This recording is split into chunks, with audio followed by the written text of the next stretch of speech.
Madame, Monsieur, bonsoir et bienvenue dans 20h de TFM. Les militants de PASTEF s'érigent en rempart pour leur leader. Ousmane Sonko n'a pas déféré à la convocation de la gendarmerie dans l'affaire du présumé viol à l'Institut Boutispa. Ce matin, ses partisans ont longtemps affronté les forces de l'ordre à la cité Keur-Gorgui devant le domicile de l'opposant. Le film des événements dans ce 20h. Mais Ousmane Sonko était-il dans son bon droit de ne pas déférer à la convocation des gendarmes? Sa défense invoque l'article 61 de la Constitution et 58 de la loi organique portant règlement intérieur de l'Assemblée nationale. Que faut-il comprendre? Explication dans ce 20h. L'actualité, c'est aussi la persistance du coronavirus à Thiès et l'émoi du personnel soignant suite à la mort d'une sage-femme faute de place en réanimation. Alors que les autorités annoncent que la pandémie a permis de relever le plateau médical, quelle est la réalité sur le terrain? Reportage édifiant à suivre. Et puis, c'était la reprise ce matin dans les établissements scolaires. Réaménagement du quantum horaire dans le département de Dakar. À Thiès et à Saint-Louis, les autorités académiques préfèrent garder la même organisation tout en musclant la pratique des gestes barrières. Et puis, c'est avec la peur au ventre que les pêcheurs de Caroy retournent en mer près de 3 mois après l'apparition de la maladie mystérieuse. L'énigme reste entière. La maladie est-elle encore un sujet de discussion dans ce village de pêcheurs? Nos équipes sont retournées sur place. Ce reportage à suivre. Voilà pour le sommaire. Tout de suite, le développement.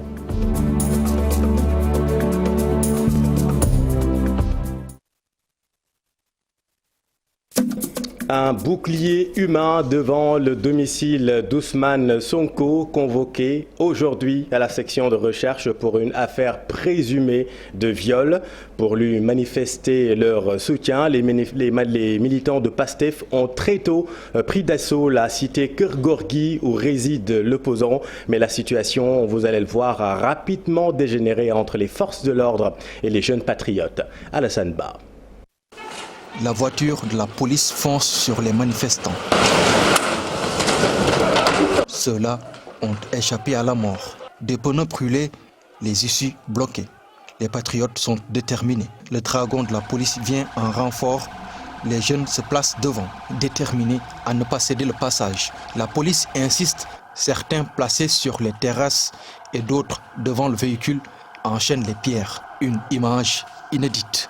Les patriotes tirent sur la porte du dragon et essayent de faire sortir le policier.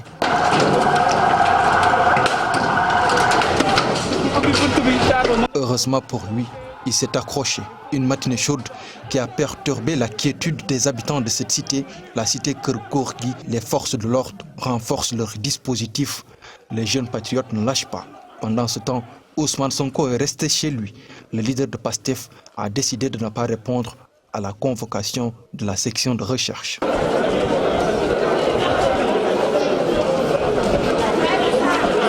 Ousmane Sonko à la gendarmerie, même pas en rêve, clament ses militants. Selon eux, cette affaire est purement politique.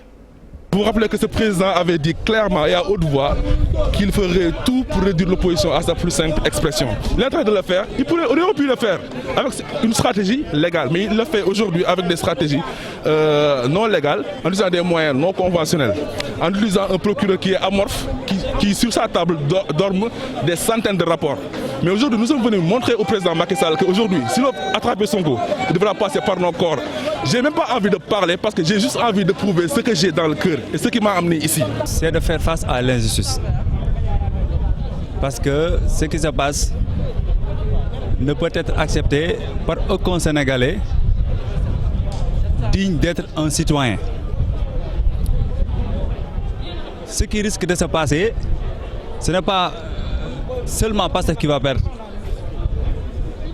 ni la famille de Ousmane Sonko, mais c'est le Sénégal tout entier. Tout le monde sait que c'est un complot. Tout le monde sait. Qui connaît Ousmane Sonko sait qu'il ne peut pas même faire du mal à une mouche à pour forte raison de violer une gamine de rien du tout. Tout le monde sait que c'est un complot. C'est un complot. Ça, il n'y en a pas. Il n'y a même pas à chercher de midi à 14h. Il n'y a même pas à chercher de midi à 14h, c'est un complot. Je ne sais pas si on restera notre vie, mais on est prêt, on est debout. Et dignement, et on restera debout dignement. Et on combattra. avec toute la force et toute la vigueur qui s'y est. Manifestation des partisans d'Ousmane Sonko également à Paris devant le consulat du Sénégal. 2 personnes dont le président du mouvement des cadres de Pastef France ont été arrêtés. Ils sont gardés à vue au commissariat du 17e arrondissement de Paris. La manifestation devant le consulat a été dispersée par la police française comme vous le voyez sur ces images. Ousmane Sonko avait bien dit qu'il ne déférera pas à la convocation de la section recherche de la gendarmerie nationale. Eh bien, en a-t-il le droit en tant que député? Oui, selon ses avocats, ils invoquent l'article 61 de la Constitution et l'article 58 de la loi organique portant règlement intérieur de l'Assemblée nationale. Que faut-il comprendre? Explication Ibrahima Kane. Le collectif des avocats d'Ousmane Sonko se veut clair. Son client n'est pas du tout un citoyen ordinaire. Par conséquent, pour l'obliger à déférer à une convocation, il faudrait un préalable. Dans un communiqué, les robes noires invitent la section recherche de la gendarmerie à se conformer aux dispositions de l'article 61 de la Constitution. Aucun député ne peut être poursuivi, recherché, arrêté, détenu ou jugé à l'occasion des opinions ou votes émis par lui dans l'exercice de ses fonctions. Aucun député ne peut, pendant la durée des sessions, être poursuivi ou arrêté en matière criminelle ou correctionnelle qu'avec l'autorisation de l'Assemblée nationale. Le député pris en flagrant délit ou en fuite après la commission des faits délictueux peut être arrêté, poursuivi et emprisonné sans l'autorisation du bureau de l'Assemblée nationale. En l'espèce, Ousmane Sonko semble bien être dans ses droits en refusant de répondre à la convocation, étant donné qu'il bénéficie jusque-là de son immunité parlementaire. Une position qui se justifie également si l'on invoque l'article 51 de la loi organique portant règlement intérieur de l'Assemblée nationale. Et cet article dit qu'un député ne peut pas être convoqué, ne peut pas être arrêté, sauf en cas de flagrant délit ou sur autorisation de l'Assemblée nationale ou bien en cas de condamnation définitive. Donc si on se base sur cet article-là, Sonko peut bel et bien exiger que son immunité parlementaire soit levée avant d'être convoqué, entendu ou arrêté par la gendarmerie. Une chose est donc sûre, pour poursuivre, voire arrêter le député Ousmane Sonko dans le cadre de cette enquête relative à un viol supposé, il faudra d'abord lever son immunité parlementaire. Oui, vraiment. Et l'association des kinésithérapeutes et rééducateurs associés envisage de se constituer partie civile dans cette affaire avec une plainte qui viserait le propriétaire de l'Institut Sweet Booty pour usurpation de fonction. Selon le président de cette association, l'État ne délivre pas d'agrément pour l'ouverture d'un salon de massage. On nous parle d'agrément qu'auraient reçu certains salons de massage. Je dis le mot salon de massage n'existe pas. C'est salon peut-être de beauté. Maintenant, les gens, ils ont des astuces. Ils ouvrent des salons de beauté et après ils y intègrent le massage. Et ce n'est pas leur soin. Quand on parle de soin, c'est ce qui doit faire le soin. Effectivement, c'est des personnes formées et diplômées. Et c'est ça la vérité. Si nous devons ouvrir un cabinet, nous devons impérativement formuler la demande au niveau du ministère. Et une fois la demande formulée au niveau du ministère, il y a ce qu'on appelle les cahiers de charges. Les cahiers de charges, il y a aussi bien le personnel qui doit y travailler, répondre aux normes. Il y a le cadre, c'est-à-dire les bâtiments et les équipements. L'autre élément, ça doit avoir au moins le pupitre du médecin-chef de district de la zone de couverture. Ça veut dire qu'aujourd'hui, vous le faites, même le service d'hygiène devrait intervenir parce qu'il doit venir pour faire une prospection pour le respect des règles d'hygiène. Parce qu'on ne peut plus accepter ni tolérer que des personnes qui aujourd'hui refusent même la facilité ont de l'usurpation de fonction. Aujourd'hui, exercent des choses dont le droit ne le permet pas. Toute personne qui aujourd'hui veut exercer ce métier sans pour autant au préalable être diplômé, nous le considérons comme quelqu'un qui fait de l'usurpation de fonction et nous sommes prêts à aller poursuivre. Chersek, interrogé par Chérif Dia. Dans cette affaire, tout se serait déroulé donc à l'Institut Sweet Booty Spa, un institut de beauté à Sacré-Cœur, un quartier réputé calme, mais ça, c'était avant ce tourbillon médiatique, vous allez le voir. Là-bas, la population est stupéfaite. Pape Faraning et Pape Sangoné Mbaye. Au cœur du quartier réputé calme de Sacré-Cœur 3 se trouve l'Institut Suite Beauté Spa. C'est dans cette villa de couleur rouge que le leader du parti PASTEF faisait ses massages thérapeutiques. Dans le même site, Adji Sarr a accusé Ousmane Sonko de viol, un fait qui a beaucoup surpris les habitants de cette localité. C'est pour nous, parce que nous habitons dans ce quartier-là.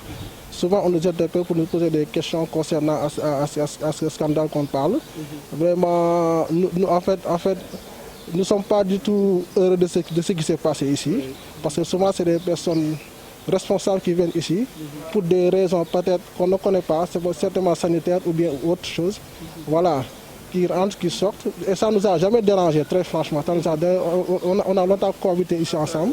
Ah man de wax dëgg fa yàlla wóoruma nag quoi, mais quant à loolu moom sama xel bu gàtt man sama yaakaar waaw ay kii la rek quoi ay sóob la quoi waaw. Même si cette affaire de mœurs défraie la chronique, les riverains ne doutent pas de la responsabilité du propriétaire des locaux. Ça ne nous a jamais dérangé, mais ce scandale-là qui s'est passé récemment là, bon, ça nous a un peu surpris, voilà, ça nous a un peu surpris. Parce que des choses de contre nature, on n'aurait jamais imaginé que des choses de contre nature se puissent passer ici.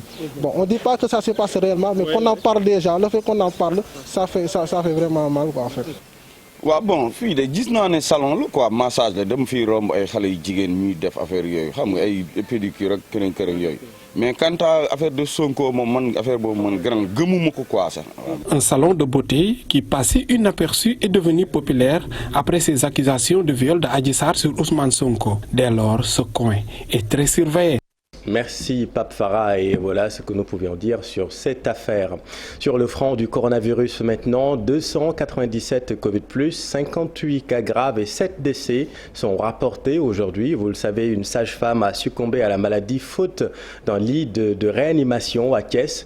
Pourtant, selon Abdoulaye Diouf Sarr, la pandémie a permis de relever le plateau médical avec l'achat d'IRM et de plusieurs respirateurs. Mais alors, quelle est la réalité sur le terrain? Élément de réponse, Fat Bintou Conté et Tierno Laurent Mehdi. Au Sénégal, les hôpitaux souffrent de manque criant d'intrants, des ruptures fréquentes de produits dans certaines structures, telles que les blocs opératoires, la radiologie, l'imagerie médicale, bloquent le travail souvent du personnel médical. La plupart des hôpitaux au Sénégal, il y a une rupture, on note une rupture fréquente de ces consommables-là, en d'autres termes des intrants, dans les services qui sont les services pourvoyeurs même, que l'on peut appeler les services vaches laitières dans le fonctionnement d'un hôpital. C'est le service de radiologie, c'est le service de la biologie, c'est le service de l'imagerie médicale, la radio, c'est le service de laboratoire, c'est le service de la pharmacie, c'est le bloc opératoire, ainsi de suite. Ces services-là souvent manquent d'intrants dans le fonctionnement. Il nous est arrivé de reporter énormément de programmes du bloc opératoire parce que tout simplement, il y a des intrants qui ne sont pas disponibles au moment où on devait faire les actes opératoires, ce qui est inadmissible, ce qui est déplorable. Autre problème confronté par les hôpitaux au Sénégal, un déficit de personnel qualifié qui plombe parfois le système sanitaire. Il y a aussi le problème des ressources humaines. Nous avons vu tout récemment, l'État a fait un recrutement. Effectivement, nous, en tout cas, saluons ce geste, mais il faut que l'État va au-delà de ce recrutement, souvent à tort ou à raison, un recrutement politique avec en tout cas des noms que l'on voit souvent qui ne sont pas en tout cas qualifiés. L'équipement est le plus souvent obsolète et date de Mathusalem. Le Covid a extrêmement fait des choses qui font que inévitablement, on doit aller vers le renouvellement constant de ce matériel-là, parce que certains sont obsolètes, d'autres, en tout cas, dans d'autres hôpitaux, c'est une insuffisance notoire de ce matériel-là, et surtout en ce qui concerne le Covid. Autant de problèmes qui gangrènent le système sanitaire sénégalais auxquels les autorités doivent remédier. Merci Fat Bintou. Fini les vacances malgré la poussée épidémique à Thiès. Pas de réaménagement du quantum horaire comme c'est le cas dans le département de Dakar. Vous le savez, jusqu'à nouvel ordre, les élèves qui dépendent de l'inspection d'académie de Dakar arrêtent les cours à 14h. Pas de réorganisation donc à Thiès, mais les gestes barrières restent de rigueur dans les établissements. Reportage Cherante Diop, c'est la tire. Nous avons sillonné plusieurs établissements scolaires de Thiès pour voir le comportement des élèves face au coronavirus à ce premier jour de reprise des congés du premier trimestre à l'école. Le travail a démarré normalement, mais avec un respect renforcé des mesures barrières à l'école. Nous sommes à ce premier jour de reprise des congés du premier trimestre à l'école. Le travail a démarré normalement, mais bien sûr avec un respect renforcé des mesures barrières. Nous l'avons commencé depuis l'année dernière, mais là nous renforçons en communiquant beaucoup avec les élèves et le dispositif est là. Les enseignements-apprentissages ont repris à 8h, mais dans le respect des mesures barrières. Donc le port du masque est obligatoire, contrôlé par un comité de veille, contrôlé également par une brigade d'élèves. Pas de journée continue à l'école, rassure Pababa Diassé. Thiès, les élèves ne sont pas comme ceux de Dakar. Le transport n'est pas très utilisé. Les élèves, pour la plupart, sont très proches de leur établissement. Donc, pour le moment, nous allons laisser le système continuer comme on le faisait. Le principal du SEM, Thiès Nord, se félicite du respect des engagements de l'État. C'est que nous avons reçu l'appui de l'État. Nous avons reçu encore une dotation en masque, une dotation en lave-mains. Nous avons également reçu un appui en numéraire. À Tivaouane et Thiès département, les inspecteurs et leurs équipes sont sur le terrain pour contrôler également l'effectivité du port du masque. Charanta, renforcement du dispositif sanitaire à Saint-Louis également. Enseignants et autorités locales unissent leurs forces contre le coronavirus et ses variants. Ousseynou Diop, Abibsek.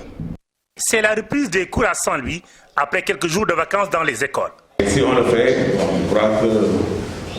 Dans ces établissements publics et privés, toutes les mesures sont prises par les autorités pour éviter la propagation du virus de la Covid-19. À l'école du président Abdou Diouf, dernière étape d'une tournée de lièvre de Saint-Louis commune, aucune mesure n'a été négligée. C'est même un constat quotidien pour la directrice de l'établissement. Et nous, vraiment, à notre niveau, on en a fait un combat, une guerre par rapport à nous-mêmes, par rapport aussi à nos élèves.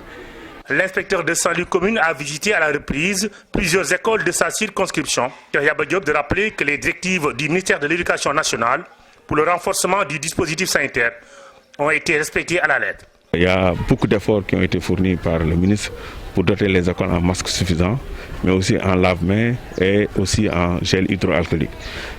Maintenant, il s'agit de réconforter les uns et les autres sur leur comportement et leur responsabilité individuelle et collective. Il a aussi rassuré les parents d'élèves quant à la sécurité de leurs enfants en cette période de propagation de la Covid-19.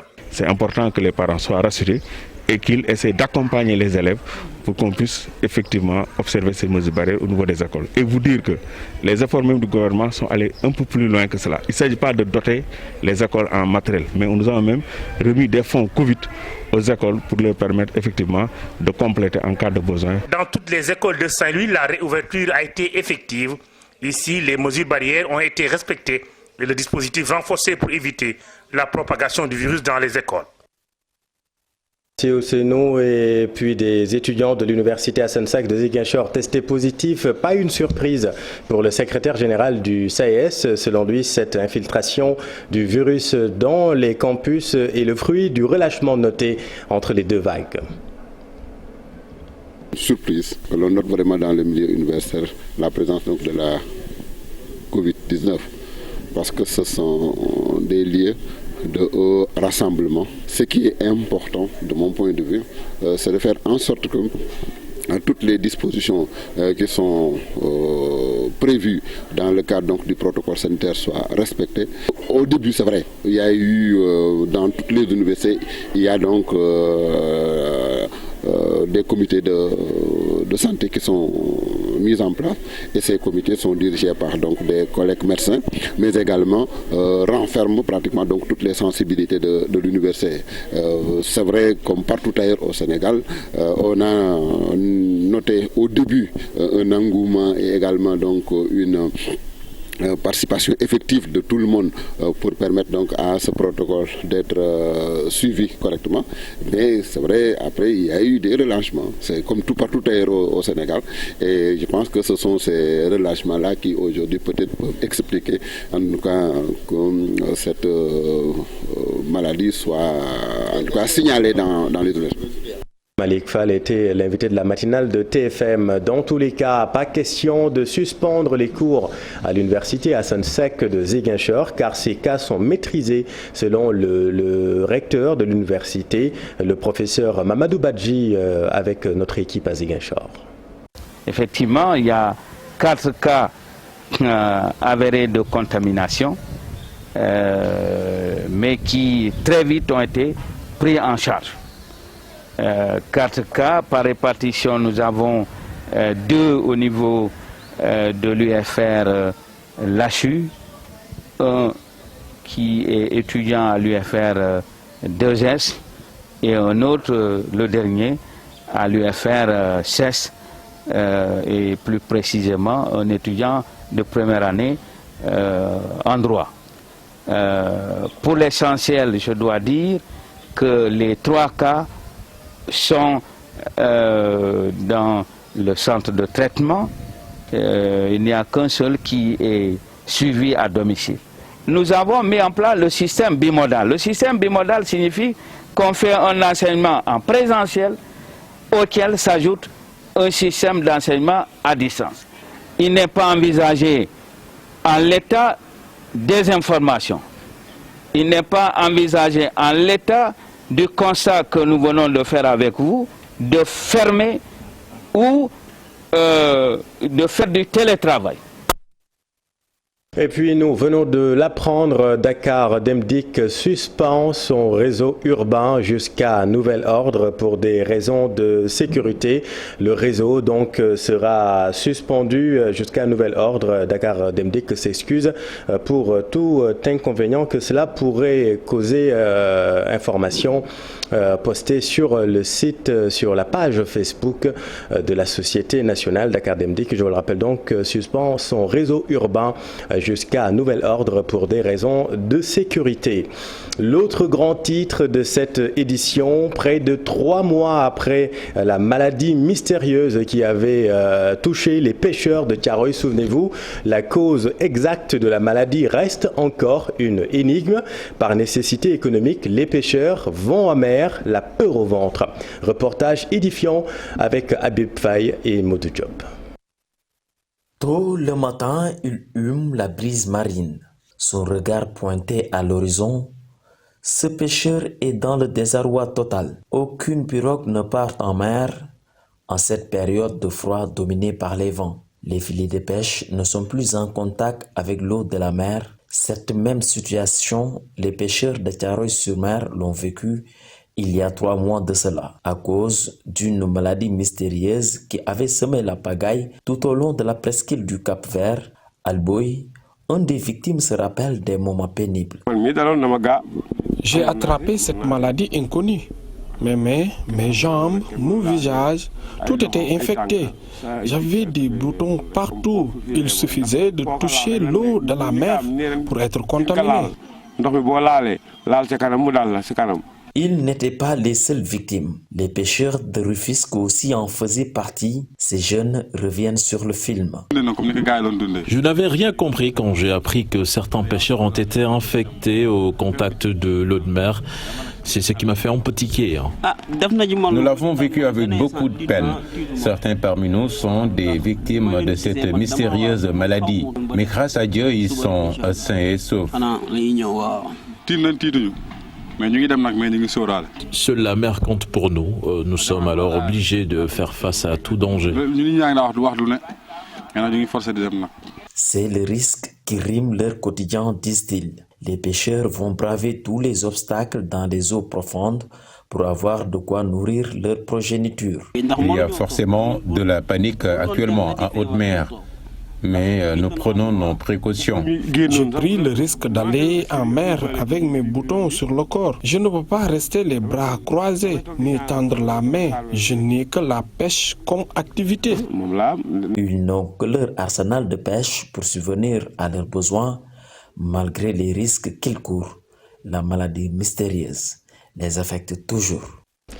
Merci Habib. Dans l'actualité internationale, une centaine d'arrestations au Tchad suite à une marche contre une 6e candidature du président Idriss Déby.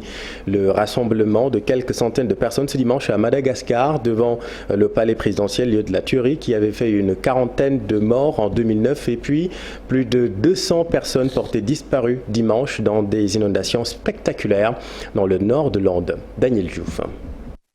Au Tchad, une marche interdite par les autorités organisée à N'Djamena et dans d'autres villes ce samedi pour contester une 6e candidature du président Idriss Déby. Une centaine d'arrestations dans tout le pays selon la Commission tchadienne des droits humains.